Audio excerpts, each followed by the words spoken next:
This is the Listening Books Podcast. I'm Jessica Stone, and today I'm sharing a conversation with Leeanne O'Donnell, author of Sparks of Bright Matter. Set partly in Georgian London and partly in the west of Ireland, this debut novel follows the pursuits of alchemist Peter Woulfe as he in turn is pursued by dangerous men looking for a mysterious and clearly very valuable book. I'm so glad you're here. I'm delighted to be here. I've been really looking forward to our chat, mainly because I'm enjoying your book so much. Yay! Who was Peter Woulfe, and how did you become interested in him, especially as a subject for a novel?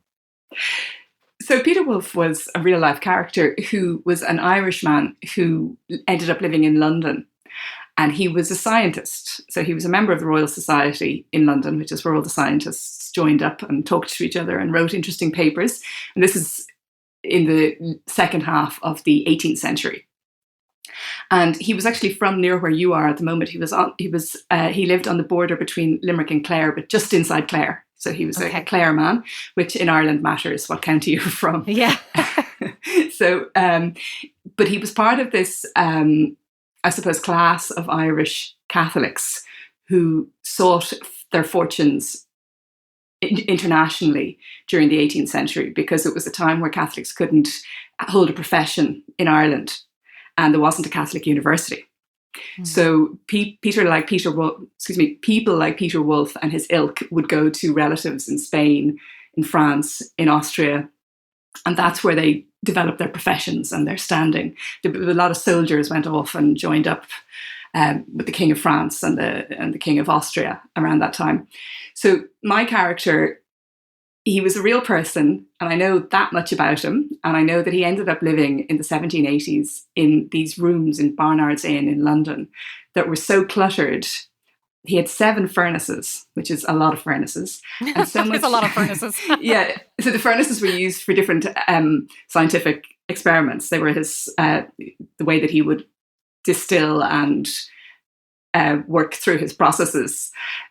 So he had 7 of them, and he also had so much apparatus that a friend came to visit once and put down his hat, and then he never found his hat again because there's so much stuff there. So that's a piece of information about the real life Peter Woulfe that got me interested in him as a character, because I just got this really vivid image of this really intelligent but sort of chaotic person who his mind was on higher things, but he maybe couldn't organize his day-to-day life. And that interested me. Maybe I related to it slightly. And there were a few little bits of information I had about him before I started writing. One was that about the cluttered rooms. The other was that after he died, his apparatus was auctioned off. And on a lot of his equipment, there were little notes written to the angels. So little prayers for help. So he had written little notes saying, please help me with this experiment, or the equivalent of. And I loved the idea of this rational man of science who also believed in angels. Yeah. And that was the other thing that got me really interested in him, because it's that duality, the ability to be rational and intelligent and educated and focused. And at the same time, believe that if you write a note to the angels, your experiment might work. Yeah. And then I'll tell you the third piece of information I heard about him. And it was that when he was older, he became increasingly eccentric. But when he got sick, his cure for illness, and this is a man who trained as a physician. He was a surgeon on a naval ship for a period of his career. But when he got sick, he used to get the stagecoach to Edinburgh from London and then get on the next one back. And it was something like a 36-hour round journey. But he believed that the process of the journey cured him. Oh, he wasn't going to Edinburgh for something. It was just the journey. It was just the journey, which is like a metaphor if ever you heard one. He wasn't going to, it was the journey. He believed that the journey would somehow cure him. But it was another little snippet of information. And I thought, what kind of psychology comes up with that idea that you can get on a really uncomfortable, he wasn't getting the train to Edinburgh. He was getting an 18th century coach pulled by horses, rattling over really bad roads for hours and hours and hours with complete strangers in this tiny little space. So they're the little bits of information that I knew about him. And it just really interested me. And I decided to write about him because I wanted to understand the psychology of the alchemist. Mm. I had this sort of period of time here in West Cork where I live, looking at the mountain that I live on. And on the mountain that I live on, there are ancient copper mines dating back 3,000 years. And these copper mines were exploited going back thousands of years to be mixed with tin that came from Cornwall and then exported all over Europe. And I just got so interested in why people are so interested in precious metals. Mm. Yeah. And the extension of that became the alchemist, and the idea of the alchemist looking back into the past for revelation and true wisdom. We're going to come back to the angels shortly. I really love how you've used those in the book. But before we get to that, I guess I want to ask you a little bit about the research that you had to do for the book, and because I imagine there was quite a lot of research to do into the history of alchemy and historical London, and I just wondered, what did you come across that surprised you, maybe? I mean, I don't know who it was that said the past is a foreign country, but I experienced that every time I got into my research, that the sense that the people are the same. You know, I had a really contemporary sense of my characters as being people that you could meet today, but they're living in this foreign country with different clothing, different smells, different atmosphere, different manners, but inside they're the same. So everything I read sort of highlighted that, I suppose. I think I was slightly amazed by probably the dirt. Yeah, the general sort of dirt and confusion of an 18th century city. You know, we have some idea that people are, a sort of maybe Bridgerton idea that people are trotting around in beautiful carriages and stepping out in their breeches and courting somebody. But like, the place was filthy. Yeah. There were all sorts of animals everywhere, and their filth. And people weren't very well a lot of the time. There was a lot of illness. People were quite sick. So I think maybe that surprised me, that I maybe romanticized the past a bit. But the more research I did, the more I thought, I don't know if I'd want to live there, actually. Yeah, well, I mean, as a woman, I feel that way about most historical times and places. Yeah, I don't know why I don't, because I should feel exactly the way you do, but I tend to think, oh, things were sort of more interesting in the past somehow, more real. But really, they were really dirty, and there was a lot of illness. Yes, a lot of illness. While we're still on the research side of things, were there any gaps in the historical records that you would love to have filled in? Anything you were really curious about but couldn't find the answer to? I remember at one point thinking I should know more about the real life Peter Woulfe, and then realizing actually it was really useful not to. Yeah. From a fictional point of view, that about 5 pieces of information was about enough for what I wanted to do, because I wanted to make him up. Right. I wanted to invent him and make him help me explore my story, or the story I wanted to tell. And if I'd known much more, I think it would have gotten in the way. So every now and again, I'd have a little look and see, could I find out more? And then I'd think, oh, I think you should stop now, because every bit of information, once I knew it, I couldn't forget it. So I had to incorporate it. So like I discovered, and it's not in the book, but I discovered that the real life character was a surgeon on a naval ship, and he ended up in the South Seas in a place called Guadalupe. And I got really interested in that. But as I researched it, it became really grim. I found it hard to square the character that I wanted to write about with the kind of person who would have been involved in that kind of colonialism. Because it was a time of slavery and sugar plantations and real brutality. Yeah. So that actually led me to write a section about his time on the naval boat in Guadalupe. And then I took it all out of the book because it just didn't fit. So that was an interesting example of not wanting to know too much for the purposes of fiction. Yeah. Yeah, I want to come back to the angels now. So one of the things that I'm really enjoying about this book is how insightful it seems to be when it comes to our humanness.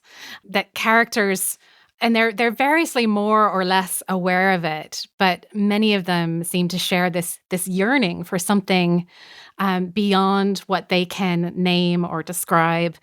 And this otherness is given form in the book at times as angels. And I was really impressed with how evocative your descriptions of these encounters, these various transformative encounters were, because they're sort of by nature indescribable, and yet you're having to describe it. And basically, this is not forming itself into a natural question, but I wondered if any of those threads were something that you'd like to say more about the yearning, or the otherness, or the angels, or the technical form of trying to put the indescribable into words. Yeah, I mean, I'd probably like to say something about all those different threads. And it's really lovely to have a question that isn't a question like that, because, you know, when you're writing a book, it's exactly what you want. You want somebody to read it and maybe connect with the humanity of it and the experiences that these people are having. The yearning is maybe the first thing, because I think that all of the characters are yearning. Yeah. And that's what drives the book. They're all experiencing some form of desire or another. And it's the desire that moves the narrative. And that was important to me because that felt urgent, maybe. And it felt very human.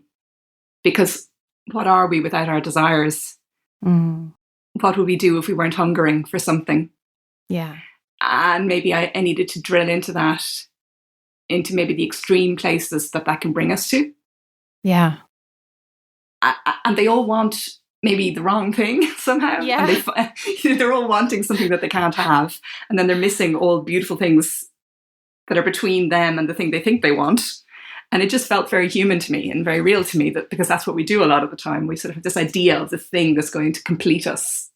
And it stops us actually seeing where we are and how we are. Yeah. So yeah, that's the yearning. But I'm glad you asked that question, because to me, that's the heart of the book. It's that human condition. And without it, as I said, I don't know, would we even be born? Would we even come out of the womb if it wasn't that we needed something different from where we were? And maybe there's a kind of a little bit of, it's a tiny maybe personal backlash against the idea that the right way to be as a human being in the world is unattached. You know, this kind of, it's quite a common philosophy at the moment, that the more evolved you are, the less attached you are and the less you want. And I think in this book I was thinking, but it's not very real, is it? And if you didn't want anything, would anything ever happen? Would there ever be a story if nobody wanted anything? Would there ever be a life if nobody ever wanted anything? So yeah, the yearning is central. And just to say, Peter Woulfe, the sort of anti-hero protagonist, he sort of thinks he wants enlightenment and the philosopher's stone, but he gets diverted by all the other things he wants even more. Yeah, I'm struck as well by, like, again, he thinks he wants these very heady spiritual kind of things, and actually it's the very corporal experiences, the experiences of the body that actually meet that yearning that he didn't know that he had, at least in the part that I'm in. I haven't followed his full arc yet. No, you got it, I think, so far anyway. And I think that's really interesting. Like, it's I studied philosophy at university, and my partner jokes that it was the worst thing I could possibly have done, because I'm way too philosophically minded anyway, and I like thinking about things too much, and it's not very productive. But, you know, there's a question, a deep question about how we reconcile the material and the spiritual. And that's if you believe in the spiritual, but it's certainly a huge part of the human experience, the spiritual. It just is. Yeah. And has been for as long as we know, for as long as we have recorded history. People have been interested in something more than just the human condition, and just something more than just the material self. Yeah. And yeah, maybe this is my way of trying to understand how we reconcile the corporal, material, incarnate human self with this other thing, this other yearning for something more than that. And Peter Woulfe, I feel a bit sorry for him, because I made him a bit of a, you know, he's a bit of an anti-hero. Like, he's not your wise hero's journey kind of hero. He's the one who keeps getting lost and keeps getting confused and keeps looking for the wrong thing. But he is the example of somebody who's trying to reconcile those two things. Yeah. Did you want to talk about angels? I'd love for you to talk about angels, yes. So I'm trying to figure out which bit you might have read. I'm trying to figure out, has Suki met the angel? She has had an encounter. I don't know if met is quite she has had an encounter that has transformed her. Yeah, exactly. Yeah, okay, great. Yes, yeah.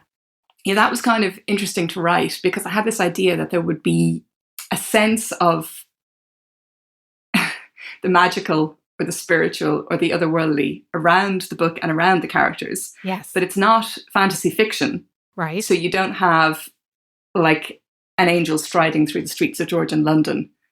So that was kind of tricky because I wanted there to be this idea that there was these presences just outside the corner of your vision. Mm. But because it's not fantasy fiction and because it's not a kid's book, it's like, how do you do that? How do you keep the belief in what's happening without straying into those genres? Because I didn't want to do that. I wanted it to be a kind of a somewhat realistic literary book. So the whole way through, I think you wonder, well, I hope you wonder, what are the characters really seeing? And are they really seeing it or are they imagining it? And actually, when in one encounter, Suki has an encounter that I didn't know how to write. I didn't know how to write it because I hate to admit I haven't met an angel yet. But I actually read Saint Teresa of Avila. Oh. Yeah, her testament of her experiences. She actually writes about, as I recall it, it is like a piercing lance. She's pierced by the glory of an angel. And we had a little book somewhere on a bookshelf that was her biography written by herself. And I read it and I thought, oh, that's what it must feel like. So that kind of helped me imagine what it would be like for somebody in this kind of transcendent moment to experience something so very otherworldly and powerful. Yeah. And it was the power of it that came across. Yes. It wasn't necessarily goodness. It was just hugely powerful experience. So powerful maybe that it hurts because it's a little bit beyond the human capacities. Yeah. You're right that the reader is left sort of questioning how real their experiences are, but what's undeniable is the effect that those experiences have on them. Like that is apparent to all the other characters. You can see that something happened, they experienced something that was transformative. One of the things that I noticed as well was two of the characters, at least two, maybe more, at least two of the characters that have these encounters with I'll just say otherworldly, I guess, have impaired physical visions. So Suki with her short-sightedness and Mal with his wandering eye. And I noticed that the Baron as well was talking about how he could only hear the angels, he couldn't see them. And anyway, I was picking up on that. I'm sure that's all deliberate. And again, this is one of these questions that's not a question, which is there any part of that you'd like to pick up on, whether it's the details that you've given your characters or the part that the senses play in your story? Well, first of all, you're the ideal reader. Thank you. Oh, thanks. yeah. It's a dream come true, have somebody read it in that way and pick up on those things because they're some of the things that really mattered to me. I don't want to over explain it because that'll kind of ruin it to some extent. But there's certainly a link between what we would consider some level of impaired sensory experience with the capacity maybe to tune into other kinds of experiences. Yeah. And I don't think I sat down and did that deliberately with the characters, but I think as the characters were forming, it made sense to me that the ones who'd be best at tuning into the other world maybe weren't so full of information from this world. Yes, that makes perfect sense. So that they had to switch on other sensory inputs in order to maybe compensate. Yeah. And it allowed them to take in more information coming on a different frequency. Yeah. I suppose it's part of a long tradition as well of the blind seer. But yeah, that makes perfect sense. And you're right, don't over-explain it. No, but I will say that I'm very short-sighted. And I went through a little phase of not putting on my glasses in the morning and going downstairs and going outside. I think it was summer. It must have been summer because it was sunlight and the sunlight was hitting the grass and coming through the trees. And it was just so beautiful. It was a whole other way of taking in a visual impression. So it would be termed as an impaired way of seeing. And whatever space I was in during that period of time, I was thinking, this isn't impaired. This is brilliant. This is beautiful. And this puts me into a different psychological space, actually. So I started to think about how needing corrective lenses is very much about fitting into the world as we have it now. So that you need to be able to drive, or, you know, if you can, it's great to be able to drive, or type on your laptop, or read your electricity bill, or all these different things. But I started to wonder if there was a richness in the kind of vision that I actually have that I was missing. Yeah. Because the first thing I do every morning is put my glasses on. Right. Yeah. But it really got me wondering about what it would be like to just see what I could see and accept the world for the way I could see it, and how that would change my experience of life. And that became part of Suki. Yeah.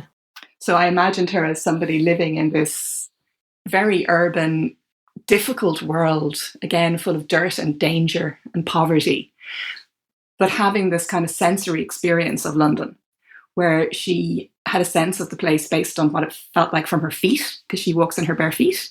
So she can kind of navigate in some way through her feet. And she can also tell a lot by somebody's voice.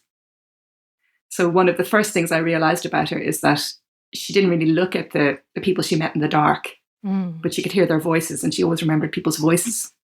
Yeah. So that really brought her to life for me. I find her a really beautifully realized character. And a lot of that is down to the way that she finds her way around the world and trusts or doesn't trust. There's this bit about how she doesn't trust faces that she sees in the dark. Yeah, no, I really loved her, actually. And I'm thinking, God, I miss her. You know, I lived with her for ages and now I miss her. And I kind of want to write another book with her in it.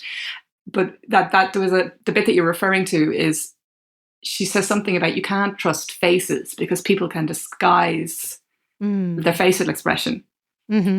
But you can't disguise a voice. Right. You can't pretend somehow to be a nice, good person through your voice, or at least she can tell. And I think I might believe that. Yeah. I think I might personally believe that. I think you can tell a lot about somebody from their voice, particularly if you're not looking at them. Well, anyway, maybe you can't, but it's an idea that I have in my mind that you can. But she can. Let's just accept that she can. She can tell somebody who's a bit dangerous and unreliable from the way that their voice sounds.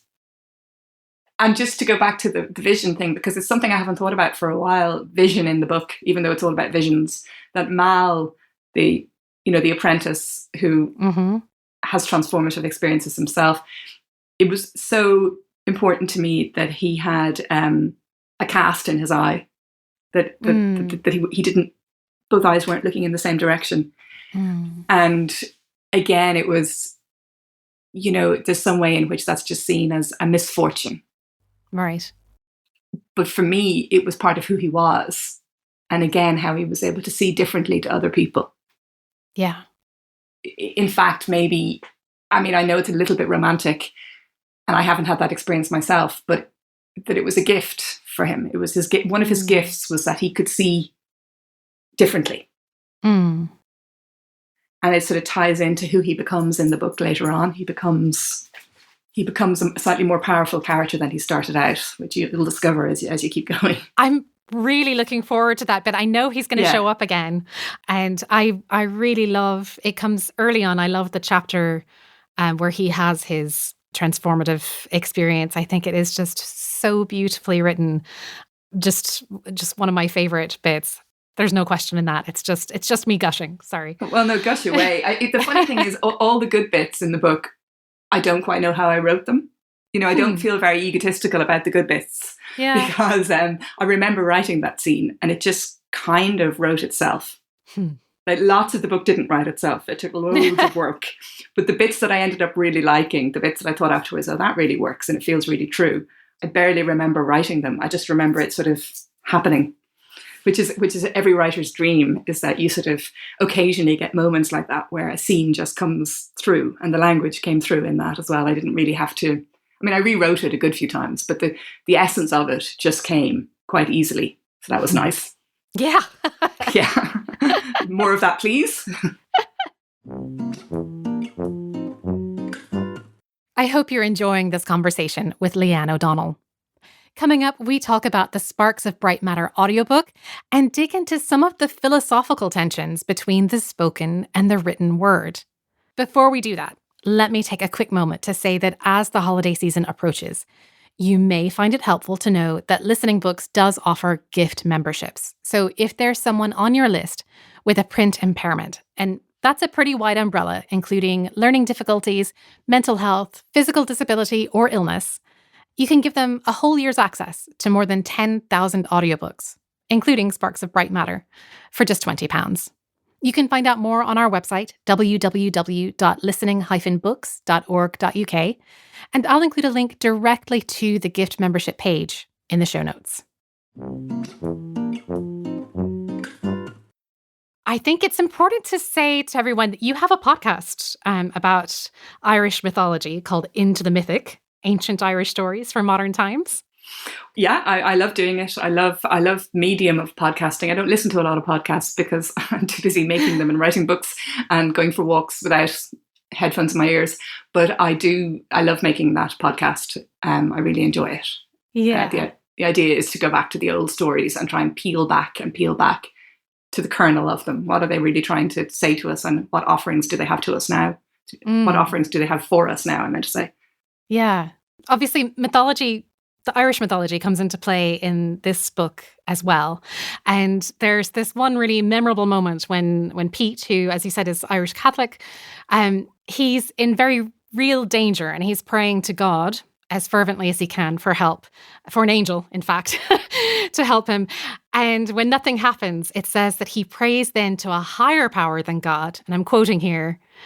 And the image that comes to him is of a bright-eyed being singing out into the night sky, a being that looks a bit like his mother and sounds a bit like old Bridie Leary. So you must know so much about the ways that Catholicism and older Irish traditions have intersected and conflicted even with each other. And I wondered if you wanted to say a little about that, if a little is possible. Well, I'm really not an expert. I'm hugely interested. And I've been reading and thinking about this kind of thing for a long time, probably going back to my undergraduate degree, which was, I did a course in classical Greek mythology. And similarly, what I was interested in there is the kind of the really ancient, as in the sort of Stone Age female goddesses. And similarly in Irish mythology, that really interests me. So Bridie Leary, who's one of the characters in the Sparks of Bright Matter, she's not based on, but she's in some way influenced by my idea of Bridget, the Irish goddess Bridget. She in some way partakes of that energy, which is this huge potency that's very particularly female.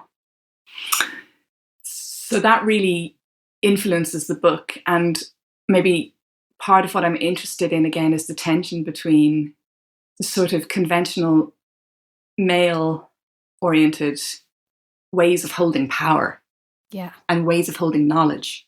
So science, which I love, but science and books and armies and politics and all these traditional preserves of men. And what I'm kind of interested in is how there might be this actually higher power beyond all of that. You know, a lot of that, when I'm feeling rambunctious, I sort of see all of that as they're just games. That's just a way of playing with a different set of rules. And they're great. It's great. It's like going to a rugby match. I love rugby, and that's a game. And it's really important, but it's also not important at all. And somehow when I think of Bridie and when I think of Peter at that moment, and, you know, his Christian God isn't coming to his aid. So he's thinking, well, can I go a step higher and ask for help from someone even more powerful? And it just became obvious to me that what he would think of would be something, or what would come potentially was was a very ancient female goddess.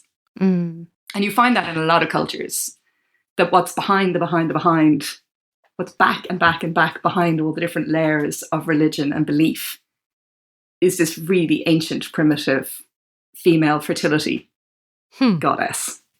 So that's where that came from. I imagine that being as close as you are to the ancient storytelling traditions, which of course were all spoken before they were written, that you have a special appreciation maybe for the audiobook as a medium. So maybe you could talk a little about that, but also if you had much involvement with the casting or production of this one. Well, I'll just tell you to begin with a little bit about the audiobook for Sparks of Bright Matter, because that was a really interesting experience. I didn't have a huge amount of input into the casting. I mean, I did have a say, but I was kind of happy to take the advice of the editor, actually, my editor, Deirdre. And the man who was cast to read the book is called Gerry O'Brien, and he's a very experienced Irish actor. And I was really happy that it was him, actually. I knew that I needed an Irish person to do it. I wasn't actually sure it needed to be a man. I think in a way this book could be read by a woman, but I think I can see why the editor and the publishers thought it would be better to go with a man. But the one thing that I knew it needed to be was an Irish person, because of the rhythm of the language and the way that I write. I felt like it really needed to be someone who was born in Ireland. So that was my kind of thing that I needed. And Gerry was definitely able to do that. But I actually went over and sat in on half a day's recording of the audiobook. Oh, lovely. Because I used to work in radio, and I'm particularly interested in the kind of process of recording audio. And it was a fascinating experience because it's such a skilled job, reading an audiobook. And people have said to me, friends have said to me at various points, oh, you're going to read your own book because you used to work in radio and you make a podcast. And I had said, no way. I mean, just because I can read out, I could maybe read something in the first person written about myself. Sure. But the idea of me as a non-professional actor trying to read a book set in 18th century London and Ireland with like 8 different characters with different accents and different genders, I just, no, you need an actor to do that. You need somebody really skilled to do that. And when I sat in on the recording, I was confirmed in my belief that it's a highly skilled job. I was really impressed by how Gerry did it. And I think it's an amazing medium. I think the audiobook in itself is an amazing medium. Yeah. Like you have this intimate performance from one person who takes you through this whole book. I mean, it's wonderful. Yeah. I think you were saying that you sort of came to think about the written word a little differently through the process of writing this. Did you want to say anything about that? Yeah, I mean, it's another terrible rabbit hole that I might fall down and be talking about for 20 minutes, but I'll try and be concise. At some point in the writing of the book, I had this complete philosophical crisis about writing in and of itself and the idea of the printed written word in and of itself, because there's this assumption about the supremacy of the written word. The more I tuned into this kind of maybe more ancient indigenous way of being on the planet, because part of writing the book got me really interested in that, which is kind of what was it like before we got so invested in property. Say if you go back 2,000 years, 3,000 years, 4,000 years, right back maybe before farming, and how people lived on the earth, this kind of what you would call indigenous way of living. What's common to all those cultures is there isn't any written language. It's all oral, or in some cases, you know, there's rock art, there's the visual representation of what's important to that culture, and there's sculptures, but you don't find texts saying what it was like to be around 5,000 years ago. That's all relatively recent. And I started to think about all the examples where written books have caused so much trouble. You know, sacred texts in inverted commas, and how the fixity of meaning involved in writing something down may in fact be part of the problem with how we are on the planet at the moment. So this is the kind of thing that, you know, a self-indulgent writer can torture themselves about in the middle of writing a book. But I did really start to wonder. I sort of started thinking, have we lost something really precious with the fluidity and flexibility of the spoken word? Yeah. Is that the way stories were really supposed to be told? And interestingly enough, when I was recording an episode of my podcast with my friend Pol O Colmain, who is the one who knows all about the mythology, I just ask him questions. He told me that the old storytellers would come and they would tell a story over 3 nights. So the kind of myth that we might have learned about in school, which you'd hear about in 20 minutes, was a story that was spun out through one long evening by the fire, then the next long evening by the fire, and then the next long evening by the fire. And not only that, but the core components of the story may be the same depending on who's telling the story, but each storyteller had their own way of telling it. And I just had this sense of how the oral tradition then is this relational process where, depending maybe on who's there or what the weather's like or how the storyteller themselves is feeling, the story changes in the telling. And it kind of is this living, transforming thing. And that really interested me. I got really excited about that idea and that way of telling stories and that way of passing on information in this really fluid, relational way. Yeah. So then when I had to go back to my laptop and just like type words one after another and decide this is the best sentence I can have, now it's this sentence, it felt really restrictive actually and kind of rigid and kind of maybe not as magical as the other way. So Yeah. that's kind of what happened to me. Yeah.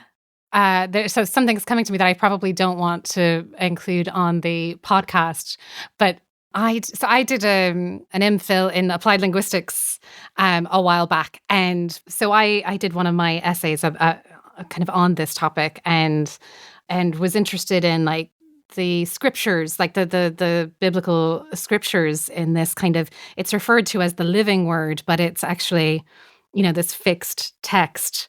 And there are references to the scriptures being God breathed. And so I really got interested in this concept of breath, because of course there's the in-breath, but there's also the out-breath.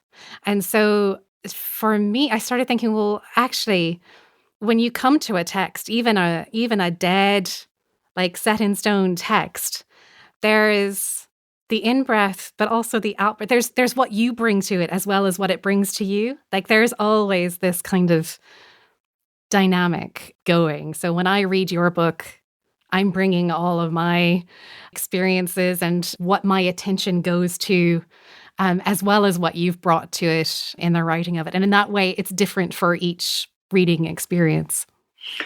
I really love that idea, and I think you should leave that in the podcast.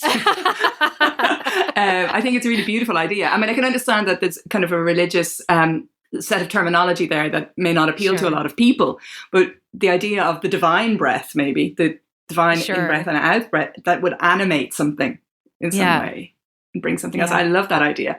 And I'll just say again about the audiobook, my experience of listening to the recording of the audiobook. Because I have some experience in audio production, I had to sit on my hands and like bite my tongue not to say anything, even though they were doing a brilliant job, just because I had, things to say. But they only let me in the last sort of 3 hours, which I think was deliberate, because at that point there was no point in saying anything. It's like, oh, you got that accent wrong from the beginning. But they weren't really going to change anything by the time I arrived. Right. So I was just listening. But what I found sort of humbling / terrifying / fascinating was listening to a text that I had only heard in my own head be animated by somebody else, by Gerry, an actor who was bringing his own self to it. And it was kind of amazing, because you think you just have to let it go then, because that's his take on it. Yeah. And that's quite beautiful, that everybody who reads a book, whether they read it out loud or just in their own head, is going to have their own experience with it. And they're going to bring themselves to it in some way. So maybe that makes it okay that I've written down a book then. Maybe it's okay. Yeah, I'll just say one last quick thing about it, which is that I started when I was worrying about it. Maybe I was just trying to find an excuse not to write. maybe I was trying to find an excuse to go and get a proper job. But I sort of felt like I was moving from this place of nearly the worship of books, books being so important to me. And, and everybody that I know well loves books, and they're this hugely important part of their life. So I was kind of maybe, they're the sacred cow. I was poking at my own sacred cow, which is books, these wonderful things. And I started just maybe to see the links with colonialism, which is, I know it's a strong kind of word, but there's a colonialism of story and of thought that goes with deciding this sentence and only this sentence, and now we're going to set it like this. And that bothered me. But again, I got over that as well. But partly how I was trying to write was kind of holding that in mind while also writing. It was kind of using the medium while questioning the medium. Yes. And there's little parts of the book where maybe 3 times where Bridie sort of speaks a spell. It's kind of like an incantation. Mm-hmm. And the trick was I trying to make it sound very much like a living piece of speech, but at the same time putting it in text. And I suppose poets have to deal with that all the time. That's exactly what poets do. But that was interesting, and that was where I sort of tripped up around commas and dashes and semicolons, because I don't think you have those in incantations. You don't have a lot of grammar in an incantation, and yet you have to get the rhythm on the page. Right. Yeah. Yeah. So did you do line breaks? Did you end up... Yeah, I think I haven't got to that part yet. No, it's okay. I won't tell you. Well, you've got to one part, which is the bit where Peter meets Bridie at the beginning, and and she kind of says, she explains to him how she froze the world. Yes. And there's a kind of she a says, rhythm. I know you. I know you, exactly. Yes, yeah. Yeah. And I think that kind of works, kind of gets the rhythm of her speech. Yes, yeah. And then there's 2 other places where it happens. And then at the very end, there's a piece of writing that comes from the mountain itself, is the idea. It's the mountain speaking at the very, very end. So what I did in the end, I nearly had a heart attack because I saw the proof and I thought, there's too many commas. It doesn't look right. It doesn't sound right in my head. So I took all the commas out and used line breaks. Yeah. And I think that's okay. But it's, it is what it is. I can't wait to get to it. Leeanne, thank you so much. I've really appreciated all the thought that you put into this. I've appreciated your writing. It's been such a pleasure. Oh, that's so great. Because I've really appreciated your reading of the book and your questions. It's been really, really lovely to talk about it with somebody who has been in the book in the way that you have, and who's related to the characters, related to them just as I might want them to be related to. So that's been really lovely for me. So I've really enjoyed our chat. Oh, thank you, Leeanne. And thank you for listening. You can find Sparks of Bright Matter in bookshops and libraries near you, and the audiobook narrated by Gerry O'Brien is available in the Listening Books collection. For more from Leeanne, check out her podcast with Pol O Colmain, Into the Mythic. This podcast is produced by Listening Books, a UK charity that provides an audiobook lending service reaching over 100,000 people with print impairments. It's simple to join. For more information, head to our website, www.listening-books.org.uk.